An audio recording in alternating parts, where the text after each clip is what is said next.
saaxiibada halkii iga horeeyay waxa ay sheegeen maanta taariikhda maanta waxay ku xoojinayaan dawlad goboleedkii ama maamul goboleedkii ugu dambeeyay Soomaaliya oo la dhisay waxaan leeyahay maya ma ahan waa midkii shanaad waa mid muhiim ah waa mid weyn laakiin wali waxba noo dhiman gobolada waqooyi ayaa noo dhiman magaalada Muqdisho oo maqaamkeedii iyo wixii cadeynaa noo dhiman hawla noo dhiman wali laakiin maanta meesha aan joognahay waa meel lagu farxo laguna faano waay laakiin magaalada madaxda Muqdisho ee caasimadda jamhuuriyadda oo ah wajigii jamhuuriyadda Soomaaliya in ay maamulkeeda iyo taladeeda iyo maqaamkeeda iyo qaabkii ay u lahaan lahayd muuqaal qaran caasimad qaran dadka Soomaalida oo dhan ay soo wada higsadaan ilaa dadka Soomaalida oo dhan maalgelintoodii iyo xooggoodii iyo xoolahoodii ayaa ku jira meesha marka inay meeshaas noqotahay waa meesha aan rabno caasimad la wada leeyahay dadka Soomaalida meel kastoo ay dalka ka degan yihiin ba ay higsadaan oo ay midii ay wax ku lahaayeen ah maamul goboleedyada kala duwan iyo maamulada kala duwan oo dhan ay tahay mid ay higsadaan ay u arkaan inay tahay mid ay wax ku leeyihiin Muqdisho noocaas aan rabnaa ilaahay idankiis iyaduna shaqadeeda way socotaa lagama seexanin way socotaa waana maalmaha ka mid ah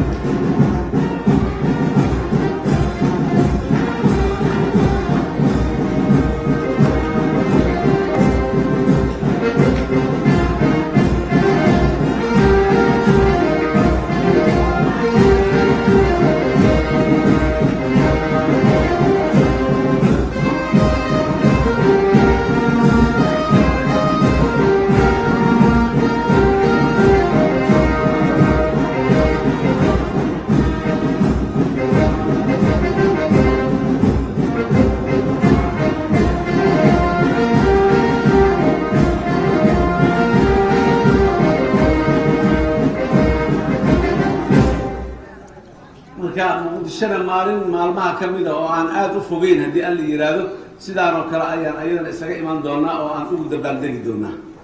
asoo haray gobolada waqooyiga Soomaaliya ku yaalo ee walaalaheen ah waa gobollo Soomaaliyeed dalka Soomaaliya ka mid ah 18 gobol ee jamhuuriyadda Soomaaliya ay ka koobanta ka mid ah dabcan duruufo gaar ah iyo tabasho gaar ah ay qabaan waa jirtaa wada hadallada socda dawladda Soomaaliya ay ku raadinayso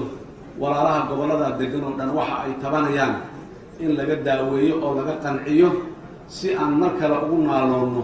haybadda iyo sharafta midnimada iyo xoogga midnimadu ay leedahay waa run waan qiraynaa in goboladaasi dhibaato ay ka dhacday magaca dawladnimada Soomaaliyana ay dhibaatadaasi ku gaartay waa run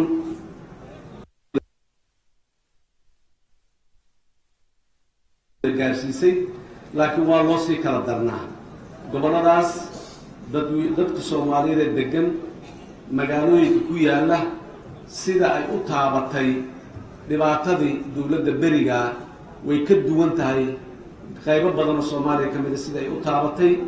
waan la wadaagaynaa murugadaas waan la wadaagaynaa xusuustaas dhibka badan oo hore laakiin mar walba mabda'an aaminsanahay oo ah shalay yaanayna luga xirin oo aanay noo luga xirin inaan birri haddana aan gafno oo birri ayna dhaafto oo birri haddana mar kale guul daraysano yaanan xirin midnimaan rabnaa dalku inuu midoobaan rabnaa walaalahaas inaan qancinaan rabnaa inaan garaawshiyo u muujinaan rabnaa inaan kadibna aan midownaan rabnaa midnimo aan mar dambe gilgilan karin oo aan go'i karin oo dhibaato kale ka dhici doonin oo ilmaheenna iskuulaadka loogu dhigo oo arrin yacni muqadas oo lama taabtaana inay tahay midnimadaasi carruurta inta ay yaryar yihiin aan ku barbaarino oo abidkeed jirta inaan gaarnaan rabnaa sidii siyaasadda dawladda federaalka ee Soomaaliya ay ahayday midnimadaas iyo walaalnimadaas iyo midowgaas ku raadin mayno xoog ku raadin mayno muxuu ahay gacan maroojin ku raadin mayno muxuu ahay qadarin darro walaaltinimo xushmo garaawshiyo isu garaabid iyo waxaan ku raadinaynaa wada hadal inaan ku gaarno waanan aaminsanahay inaan ku gaari doono haddii aan la yiraahdo masiir umadeed oo dheer oo mustaqbal aan ka hadlaynaa ma degdegsanin berri iyo berri dababa wuxuu may dhammaadaan ma qabno وأن تكبرينا إلى ما أنت قدام بيس أنك جارو من دمر عن بعضنا مركله هذه أوصل